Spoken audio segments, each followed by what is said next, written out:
When you play the Game of Thrones, Subscribe and like. or you die. There is no middle ground. Welcome back to the Grease Goblins YouTube channel. Today's video, we're going to be talking about the Horn of Winter, and more specifically, why was the Horn of Winter, if it is the horn we believe it is, the one that Sam has at Old Town, why was it placed in this cache with the Dragonglass and supposedly supposed to be found by Jon and Sam? Why, if you are, say, a brother of the Night's Watch, possibly the Children of the Forest, maybe Cold Hands, why would you exactly want the Horn of Winter to be found in general, given what we speculate it may do in bringing down the wall? You think the only people that would want to bring down the wall are really like the others and then possibly like the wildlings, or was it given possibly to Jon and Sam to protect? We just don't know. So we're going to go through that. I'm going to kind of go through the history of the Horn of Winter a little bit, as well as going through why I believe the horn is the one that Sam's has. I'm not going to spend a whole video on that idea because I've done that in the past, but it'll be part of it just so you guys can understand where I'm kind of going with this.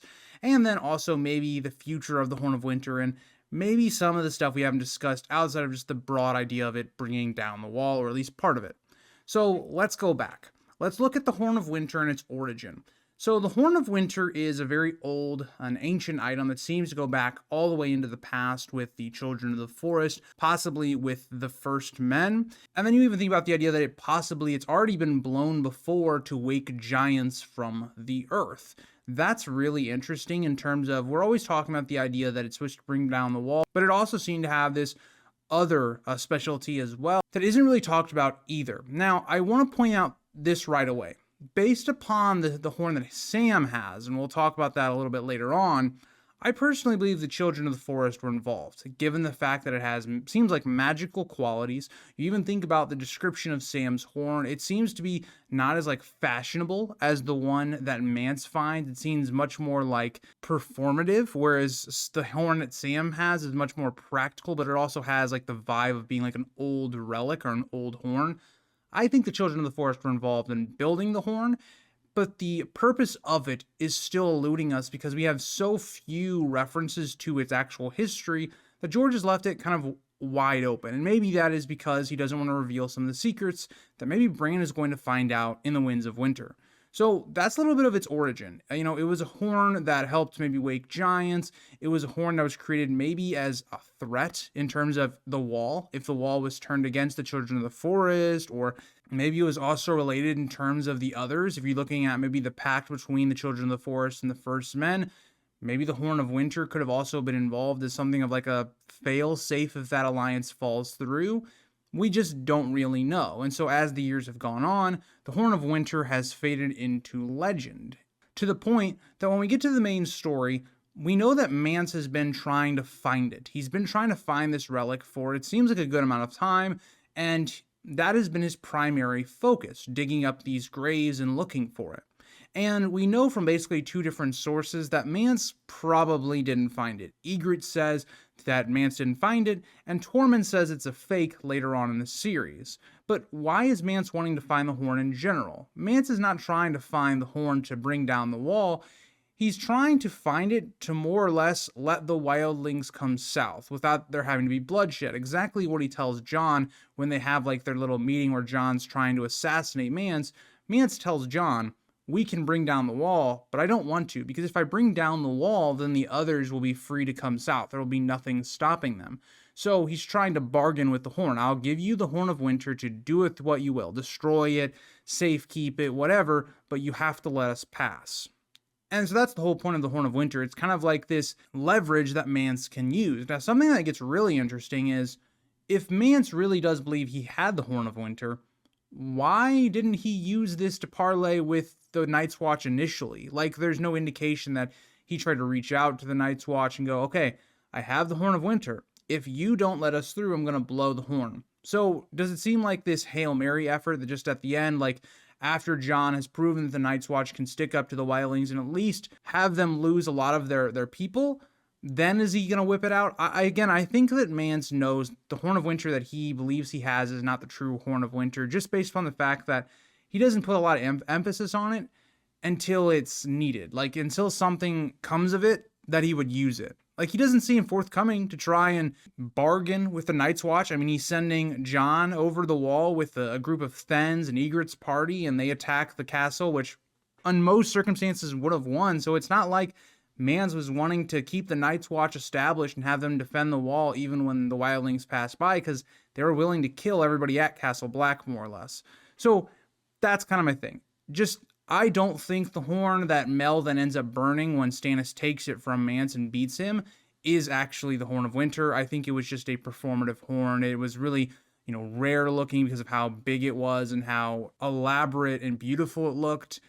It was just performative in my opinion. And that kind of gets down to where I really think the real Horn of Winter was found. So the Horn of Winter then, I believe, was found in this cache that Jon finds in A Clash of Kings when they arrive at the Fist of the First Men. It also makes a lot of sense because when you think about where Mance is trying to find the Horn of Winter, he's trying to go to basically the oldest parts of the deep north and trying to find these graves in which it would be buried at.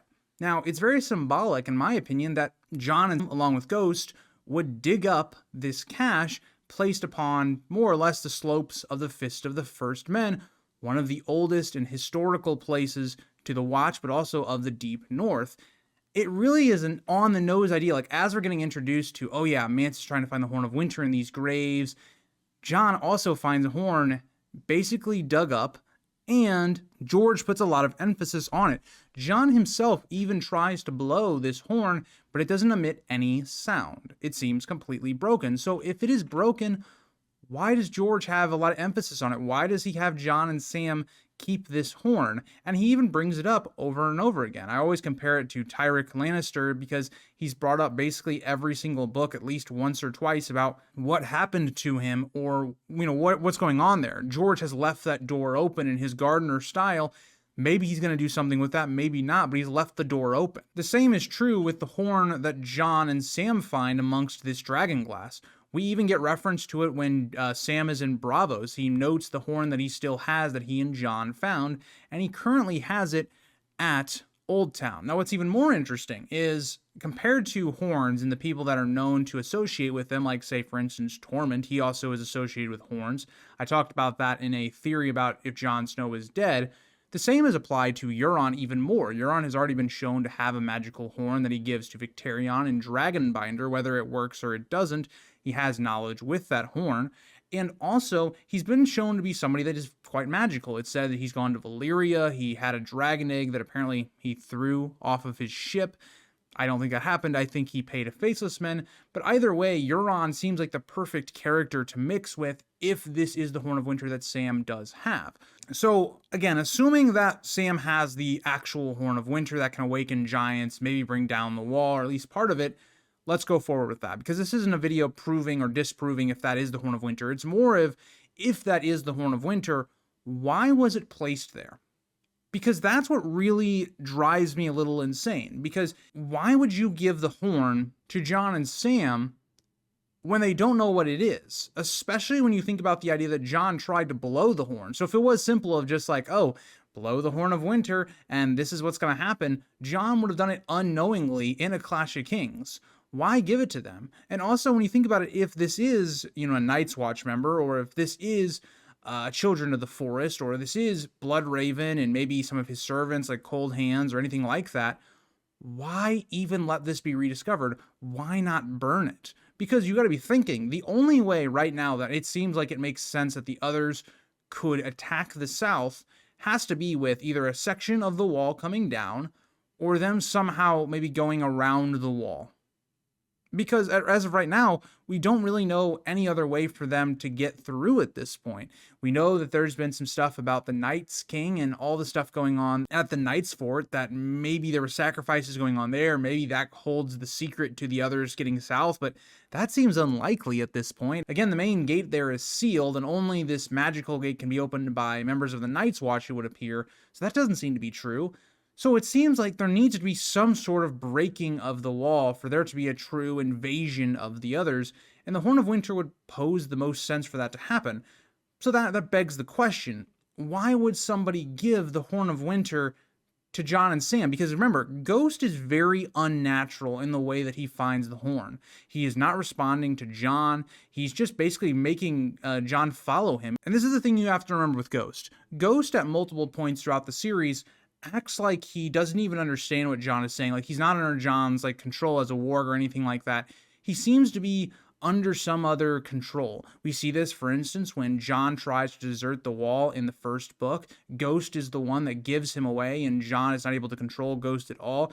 It seems like Ghost had ulterior motives, and whether it's because he's being influenced by, say, Bloodraven. You even think about how the direwolf even got south to give the direwolves to the Stark family. Very suspicious. There's a lot of things we have to question in terms of, especially the animals related to the Starks.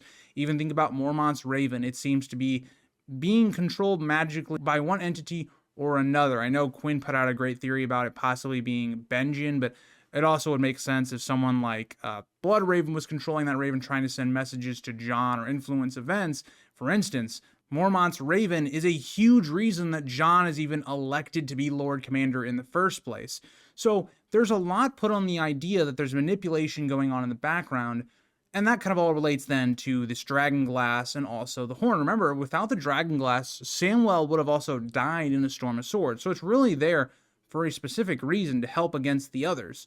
So why give them a weapon like the Horn of Winter that seems to only help the others, unless there's something else going on here? Now, you could pose the idea that maybe the person that placed the horn here doesn't know what it is, that maybe it is just a relic or something to symbolize that they are helping, like they're part of the Watch maybe, or they're a friend of the Watch.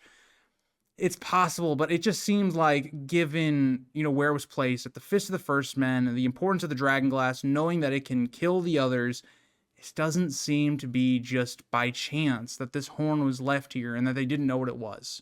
So I tend to believe that the horn was placed here for a couple reasons, possibly. Now, they could be very nefarious. If we are working off the idea that Bloodraven, who is trying to teach Bran at this point, and maybe the old gods or the children of the forest, some of these agents are not as helpful as they're kind of pretending to be. Maybe they're much more nefarious than we believe. It would also go to the idea that maybe Bran is going to not become maybe the main villain by the end, but like if he survives the series and we have this bittersweet ending, that Bran is not necessarily fully Bran, that he has some other part of his conscience with the children of the forest, the old gods, maybe even Bloodraven. He becomes like a vessel for some of those beings. The idea that everything is being done for a specific reason so that a specific outcome of events can happen could maybe be why the Horn of Winter needs to be blown. If this invasion of the others needs to happen because it's the only thing that is going to maybe unite Westeros or put a situation in which Bran can get in a position of power or something along those lines, it's a lot of speculation. Or another idea could be that the Horn of Winter is something that we don't fully understand, which makes sense. It's a legend, and it's not really been described to us all that much outside of it can bring down the wall, and there's a possible rumor that it could awaken giants.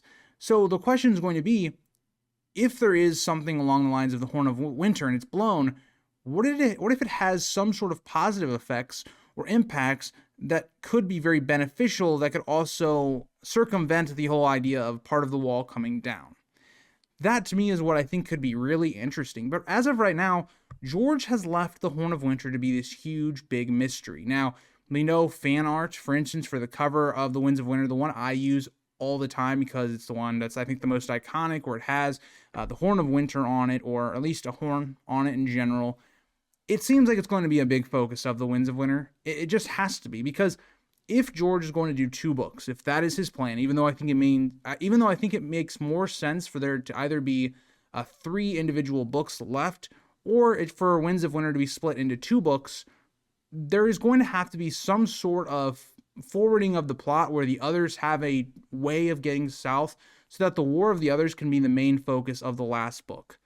That has to happen in this next book. If that doesn't happen, you're just pushing that off again. Okay, we're pushing it down to the last book of the series, and the others don't even have a route to invading Westeros. And I think most of us believe it's not going to go down like it was in the show, where there's just one big battle, and that's just in the deep, north. Well, not the deep north in terms of north of the wall, but in terms of Winterfell, like the whole others plot line doesn't really in the show affect Westeros all that much. It affects just the north. You know, it doesn't spread. Now, I don't think it's going to spread across the whole continent, but I think it could threaten to do so. I think that the others, the natural point in which they are stopped is going to be around the neck, around possibly the Riverlands, because that's just where war always gets to. And I think that makes a lot of sense to where it would pull in the whole continent. But let me know what you guys think. I thought this was a fun video to discuss, to go a little bit further than some of the videos I've done in the past, discussing this cache that Jon and Sam get in A Clash of Kings. And it's a big, huge mystery that George has left for us. So thank you guys all for watching, and I'll see you guys all in the next one. Bye, guys.